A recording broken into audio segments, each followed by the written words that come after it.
you have an audience in mind when you write?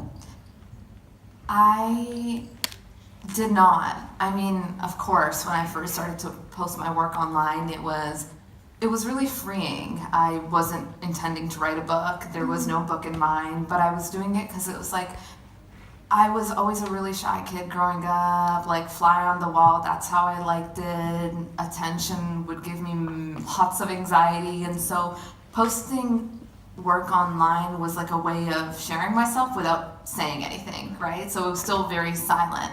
And so there wasn't an audience in mind, but what ended up happening was young women kind of started to gather around the work. And so then it was always, for a long time, it was like writing for those women.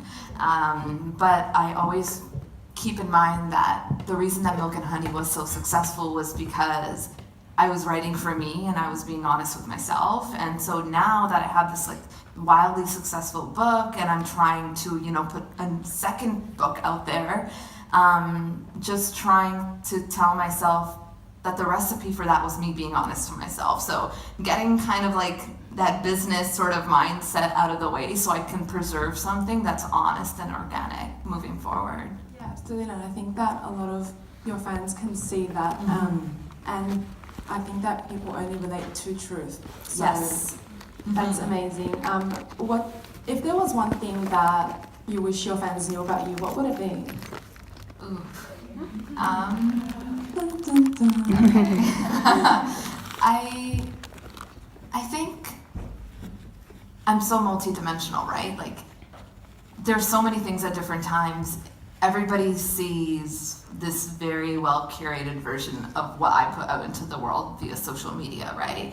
And I think over the years that has also been decreasing so much as life has been getting so busy and things are so overwhelming. And so you're seeing me give less and less and less of myself. Whereas before, I'd be going on tour and I would post on my blog like 3 pages of, oh my God, this is how I'm feeling. I'm on this plane. Oh my God, somebody hold me. It's so scary.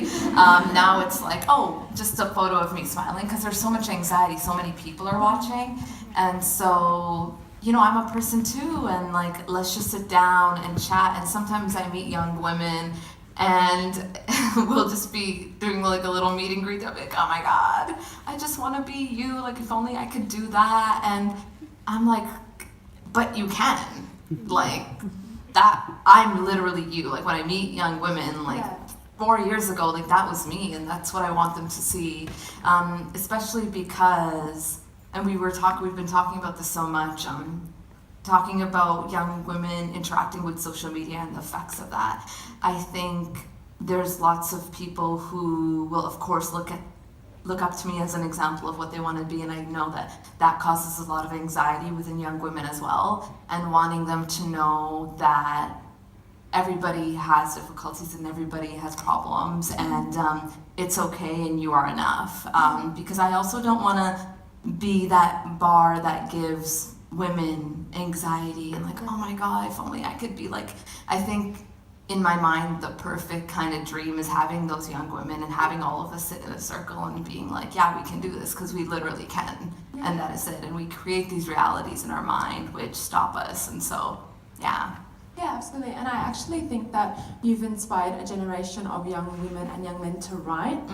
And, I invariably, every day that I open Instagram, I'll see your poetry coming up on someone's personal page that they're sharing, they're reading. So you've got a huge following of young people who are buying your books, reading it, engaging with it.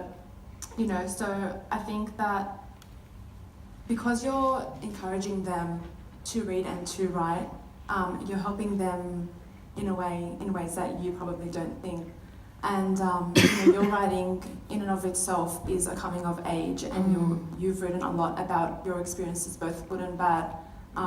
So in many ways that was quite cathartic. What advice would you give to those people going through similar situations? Yeah. And that just reminds me also, if you are, one thing I would want people to know is, I think it's less about talent more than it is about dedication. Like people are like, oh my God, you're so talented and all those things. But like, I mean, yeah, I did a lot of reading growing up. poetry is actually the one piece of art I've been practicing the least amount in my life. It just happened that I put all of my dedication into it. So I wasn't born a great poet. That is something that it took discipline and it took hard work. And so I think if there's something that you want to do, like, you can do it.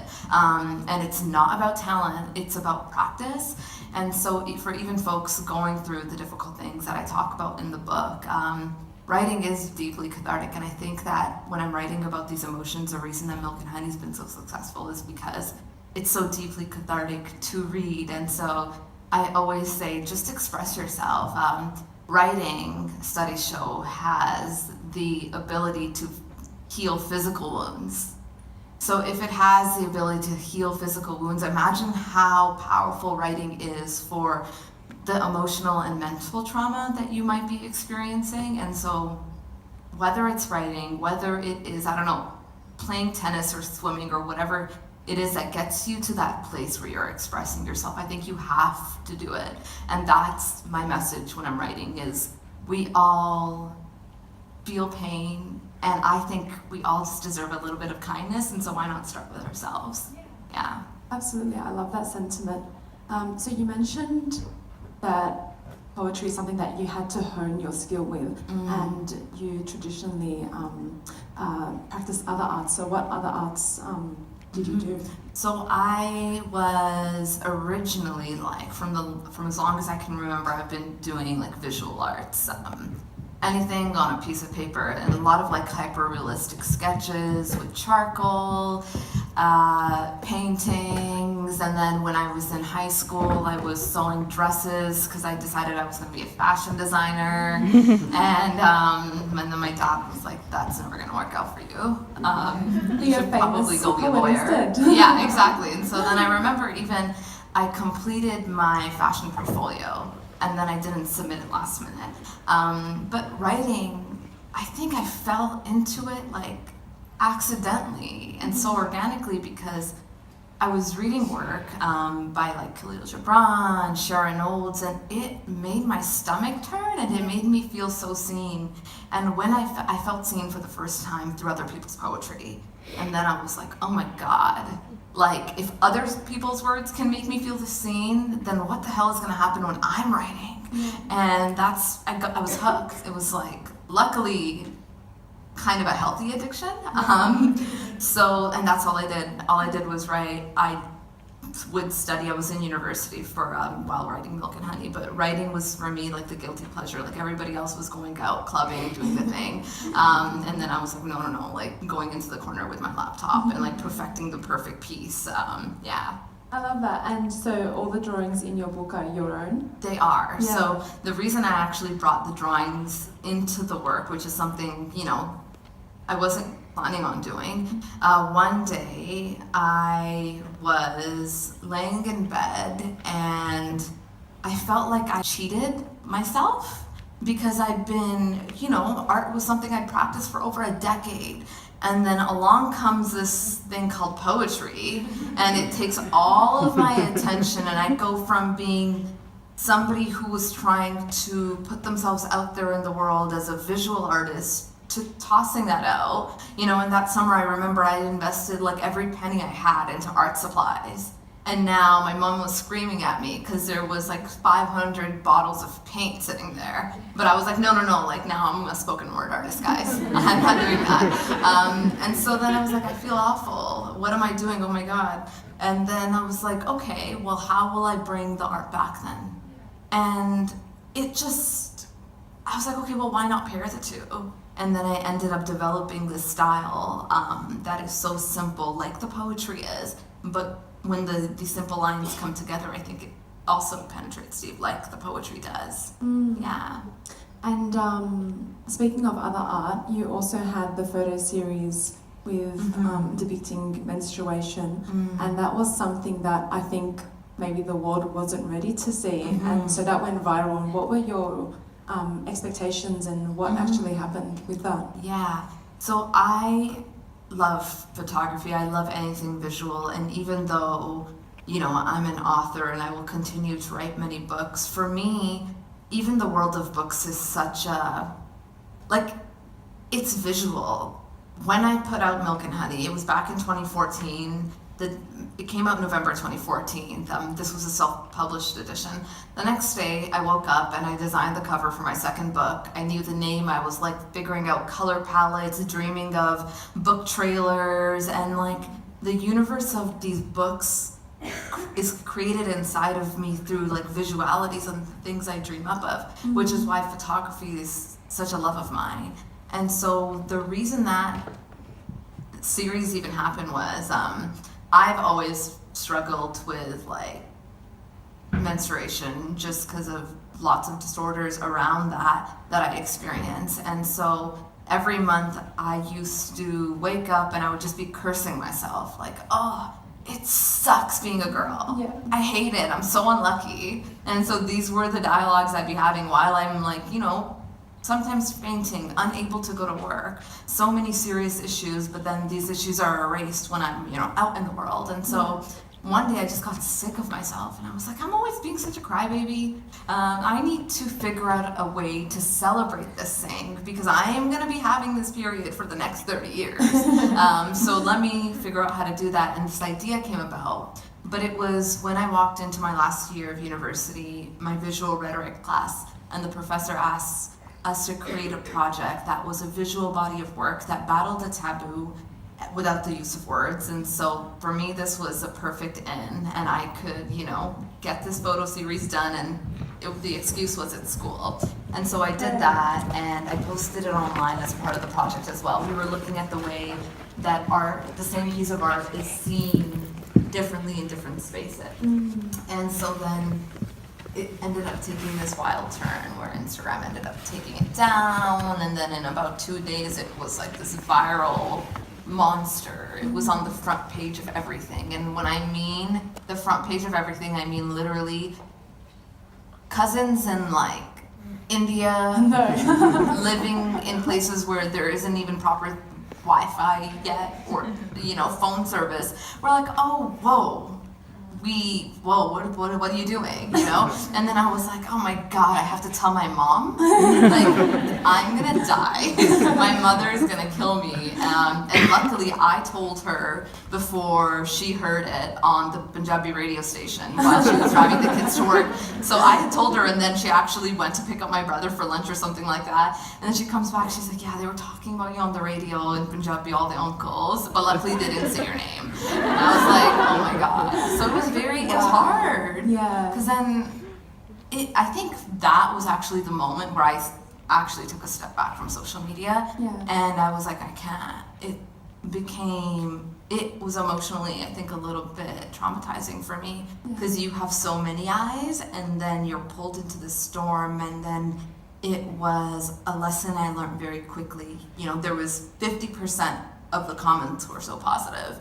And then it was like 50% the hate was so intense and so terrifying. And that's when I was like, whew, I need to take care of myself. Yeah, and you know what? That's really weird to me because we're comfortable seeing women naked, but we're not comfortable seeing women in their natural element, breastfeeding and during menstruation. Like, these are really natural things, and these are things that women go through, but yet there's still a stigma around that. Why is that?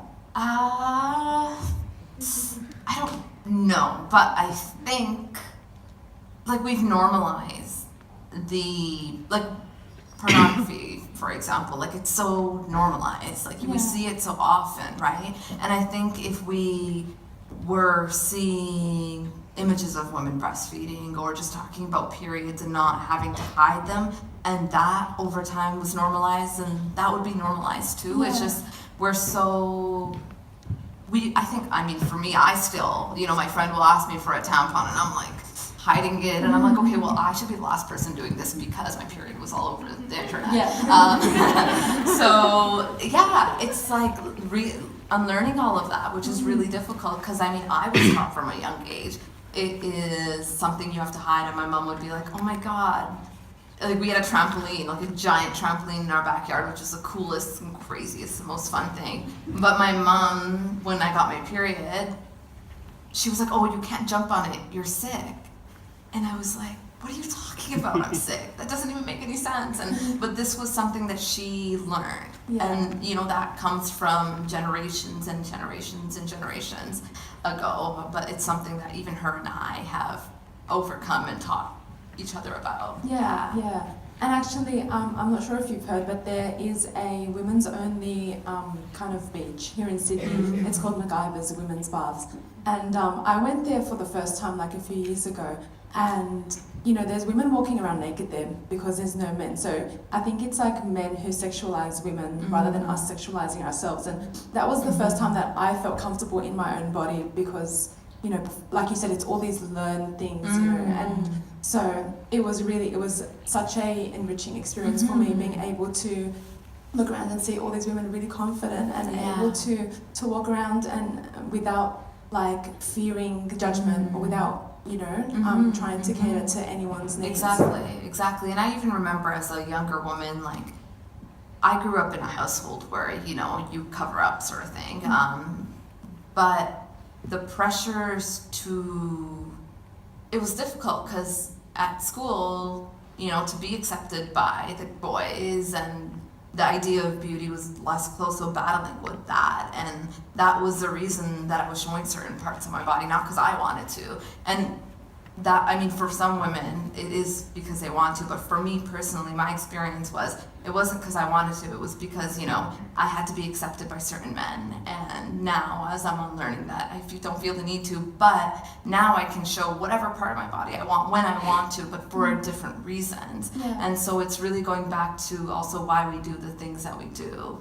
And you can bring that to like any sort of, I think, context, whether it is how much or how little clothes we wear, or how much or how little makeup we wear, or the choices. Like, I'm really just reassessing, okay, why am I doing this? Am I doing it for me or someone else, or because someone else taught me that this is how I should be navigating the world? Yeah. And speaking of men, actually, I was at a all-women's panel recently at a writers' festival, and we're talking about the importance of women's voices. And when I asked the crowd to make some noise, if there were any men in the audience, I heard like 3 or 4 voices. And I was shocked at the absence of men at a really important conversation about, like equalizing like women in literature. So what's your experience with, kind of reaching out to the men in, or male audiences? Yeah.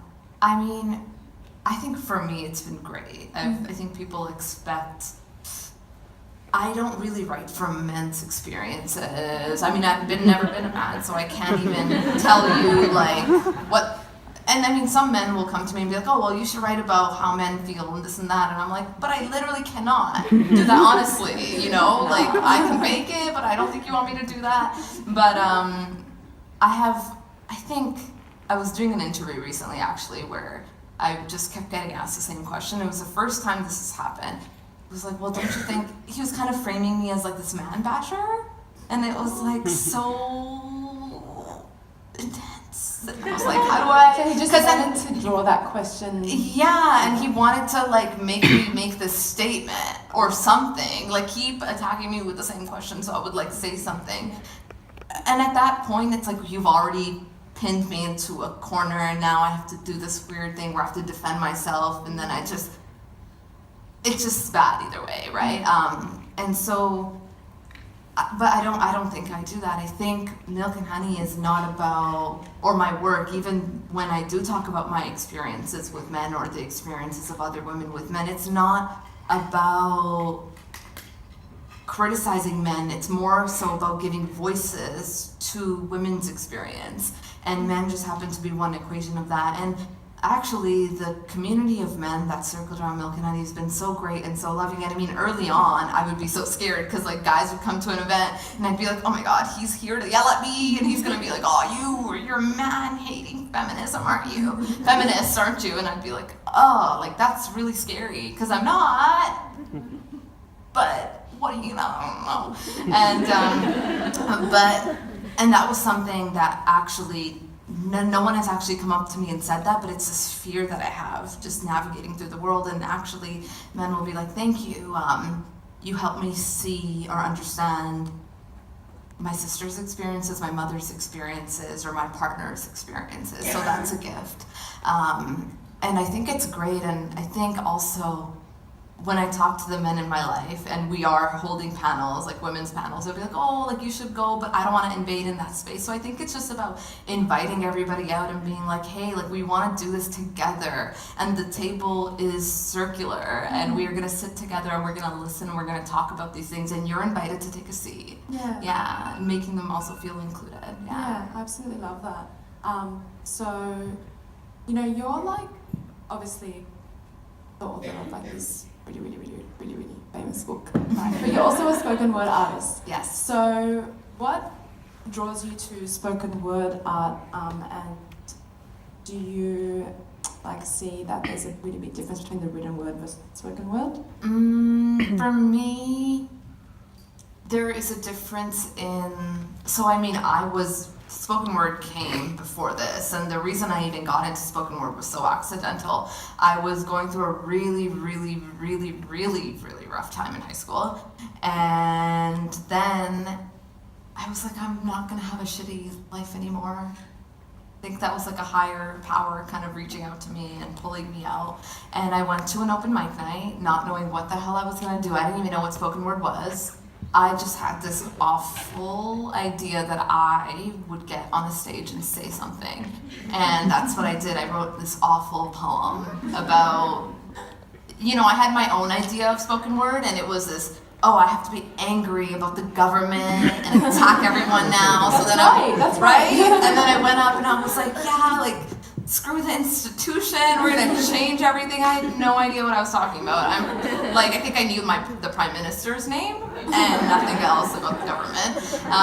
And then the audience was actually full of guys, and it was like young, older Sikh men I was very young, and they were all like 10 years older than me. And they were all like turbaned and bearded. And to me, for so long, that idea of a Sikh man was like very scary, and it was controlling because, you know, that's all that I'd experienced. But these guys were like, yeah, like, sis, you go, and like cheering me on and taking photos with me, and that changed my framework so much. And so being this young woman on stage, and then you have this group of like older folks who you think are super cool, and they're just like, oh, you are incredible. And that was the first time I think I felt seen, and I was hooked. I was like, oh my God, I'm gonna go on every single stage and let 100 people tell me how incredible I am, right? And so I kept going back and back and back, and it was just like, having your voice heard was so amazing. And so the difference, I think, between spoken word and the poetry you see in Milk and Honey is, the spoken word I've written, it comes to life on stage.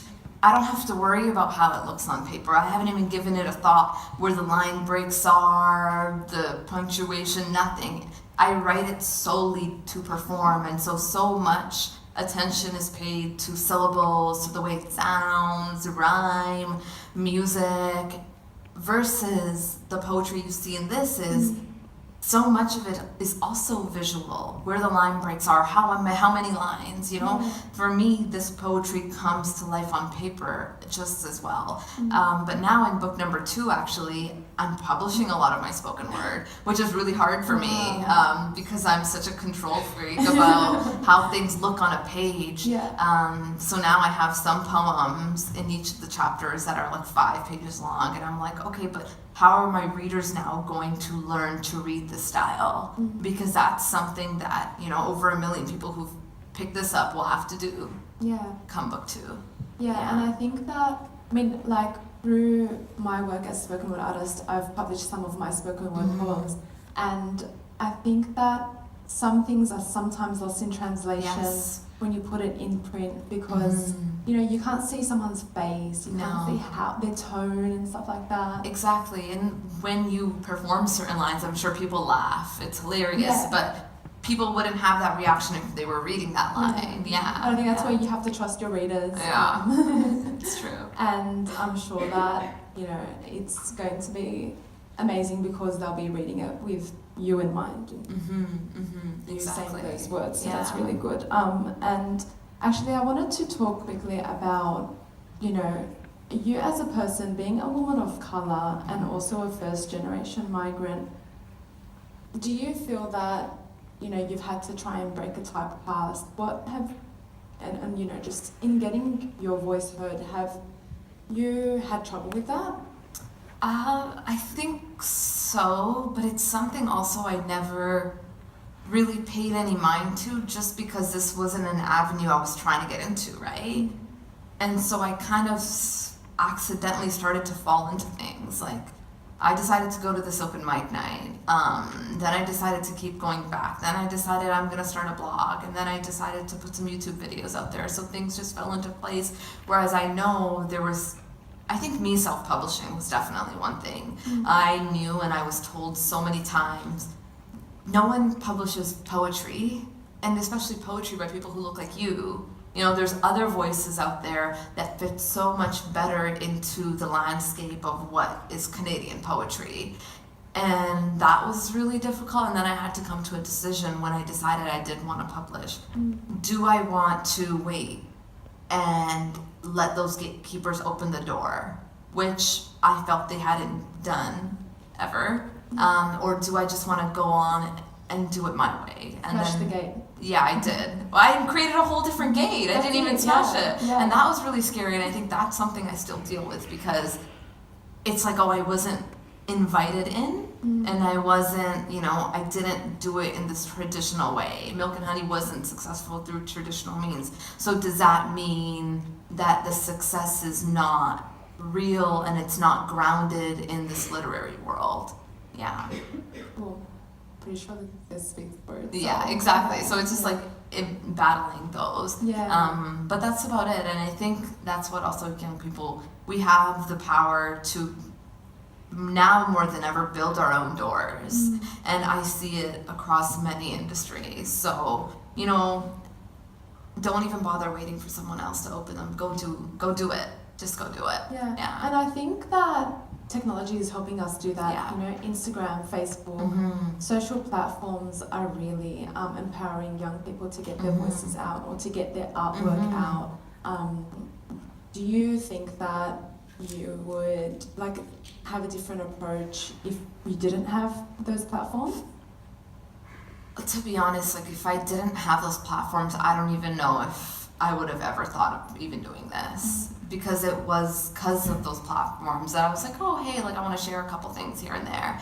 I would never, considering the life that I was living and the family and all of that, this sort of career isn't even like, I published Milk and Honey and I still didn't call myself an author. Like, it was just so out of what I'd learned was what success was and what it was going to look like for me in my life. So, you know, I have my own experience with social media, but I know like how important, how much it gave me as well. Because I truly believe that if it wasn't because social media being around, I wouldn't have had the courage to get up and walk up to a publisher and be like, hey, I need to publish this. Yeah. Okay, cool.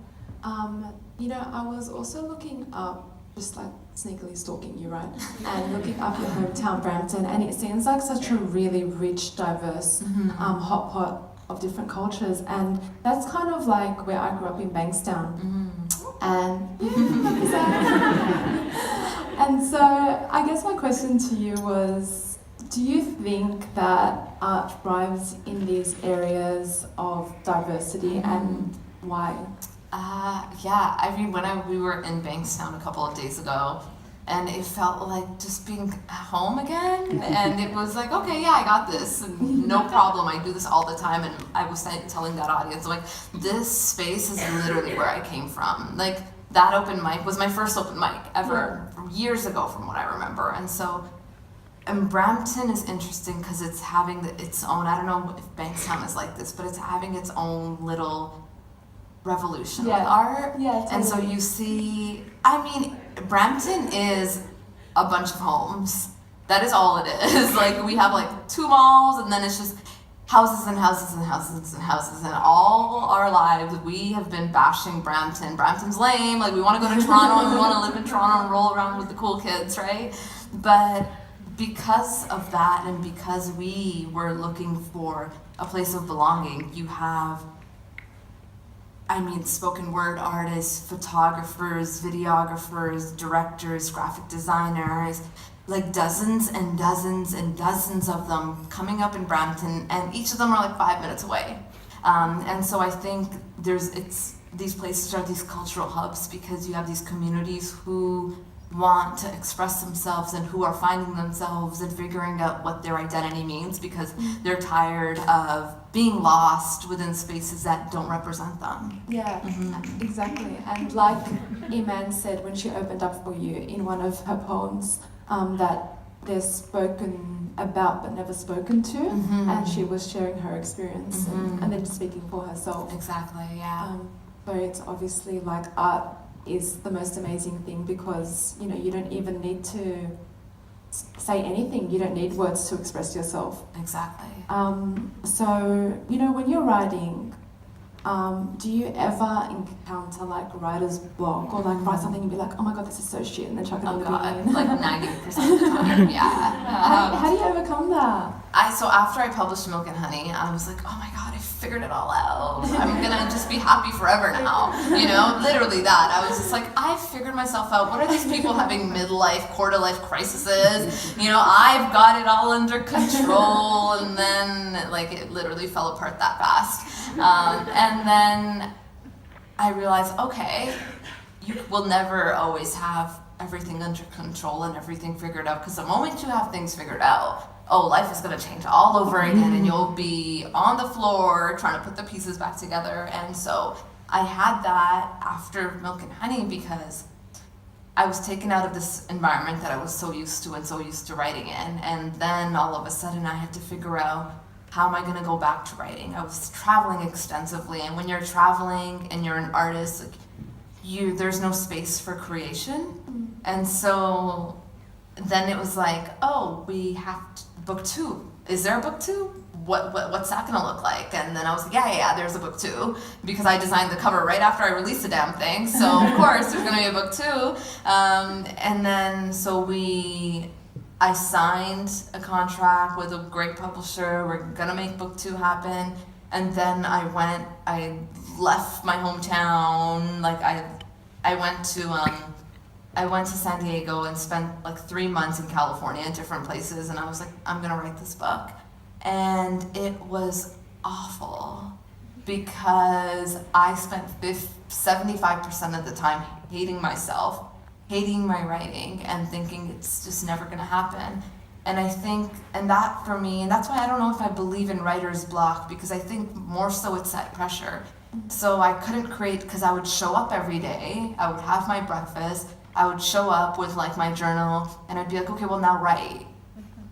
But then I was like incapable of writing anything because I wanted to develop a masterpiece, but masterpieces don't happen overnight, over a span of weeks or months. And so I was like, I'm experiencing this writer's block, everyone. Sorry, like book 2 might be on hold, I have writer's block. And then what I realized was I just wasn't doing the job. I wasn't doing the writing. I was so scared of making mistakes and so scared of producing work that sucked that I just wasn't writing altogether. But what I realized was you have to show up, you have to write, and you have to accept the fact that it might be awful and not measure up to, your own bar of what is good writing, and eventually the good writing comes. So, and you only see the best of what artists create. Like Picasso is one of the greatest artists in the world, but you've only seen 2 of his things, right? And that's how it is with the poetry as well. I went in to complete book 2 with hundreds and hundreds, if not like 2,000 pieces of poetry, and you'll only see 2% of that. And that is the 2% which I think is the best. So I think mostly we stop ourselves from creating the best. And so that took a long time for me. And then when I finally got into the routine of arriving at the desk and just free writing and just not telling myself in my head all the time that I suck at this and that everything is awful, the pieces come. And it's like magic. And that's why I believe I'm like a container for something. And this just passes through me because I Book 2 is finished, thank God, and it's amazing. Like, it's great. And it's so nice to like say that about your own work when you've spent like 3 years being like, oh, I suck so much, right? And there's pieces that I'm like, wow, how'd that happen? Like, how did I write something so beautiful? But it's also realizing you have to, I was open to it, and something greater, you have to let it flow. Yeah. Do you sometimes feel like emotionally drained after you write? Yeah. I feel not with the first book, and I realized I wasn't feeling emotionally drained with the first book because at that point I was, at a different place in my life, and writing was a guilty pleasure. I was in university, and so when I was, when I didn't want to study, when I didn't want to do the other responsibilities that I had, then I would go to the writing. Whereas now, this is my responsibility, and so it's a different experience, and I'm trying to rework all of those things. And so there were some times or some days, lots of days and weeks, when I would be editing book number 2, and I would feel so drained after reading just one chapter. I could not even move my body, and I would just lay there, and then I would be awful to myself because I'd be like, wow, you're so lazy, Rupi. Like, what, you read 40 pages and now you are gonna do nothing for the next 8 hours? And that was a very toxic relationship as well, not realizing that creating such heavy, emotional, traumatizing work sometimes is gonna be physically taxing. And so then we had to come to the point where I knew that, okay, today I'm gonna edit chapter 1, but I might only be able to read through it because reading and investing so much emotional energy in something will leave you physically exhausted. So giving yourself time, and I think all of it and everything in life is about being kind to yourself. Yeah, absolutely. Too late. I don't know why I agreed to this. Maybe you can read it because it's your words. Okay. I was going to read it and I was like, that's a bad idea. Even when you undress her, you are searching for me. I'm sorry I taste so good when the two of you make love. It is still my name that rolls off your tongue accidentally. Wow. Round of applause, guys.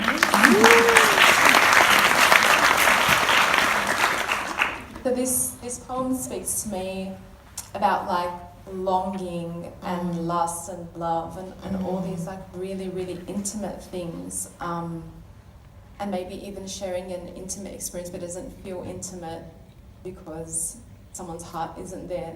Is that something that, you've experienced personally? So with this piece, I think this is like one of those pieces where I was like, am I being a complete fake because I'm totally stepping into another woman's shoes. But yeah, a lot of chapter 3 is interesting because you have some of my own experiences, but then there's experiences of my best friends who were also living with me at the time and dating and breaking up and dating and breaking up, and this was like one of those things.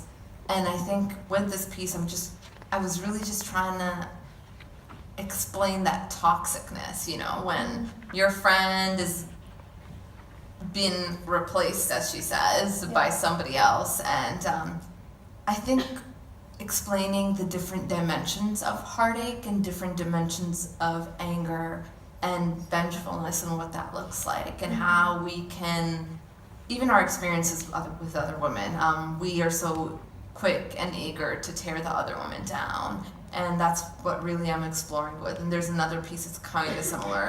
It's called, it doesn't have a title, it's something, the bootleg version of me. And that's another one of those pieces where there's a lot of anger, and you're almost like, because I think when we talk about, or even when I talk about, like, I'm all about the sisterhood, and but when we take on these titles, oh, I'm a feminist, I think sometimes what happens is people think then you're not allowed to, these certain other dimensions of you disappear. But I think it's important to realize that I can be a feminist, but I can still be very jealous of other women. I can be all of these things, and these are okay, and we have to talk about them. It's normal human very normal. feelings. If you want them to take away one line, if you want them to remember one thing that you said, what is it? I think, I know it sounds so corny, and you probably think I'm a liar, but I really just want people to be happy. I think it's really hard. Life is really hard.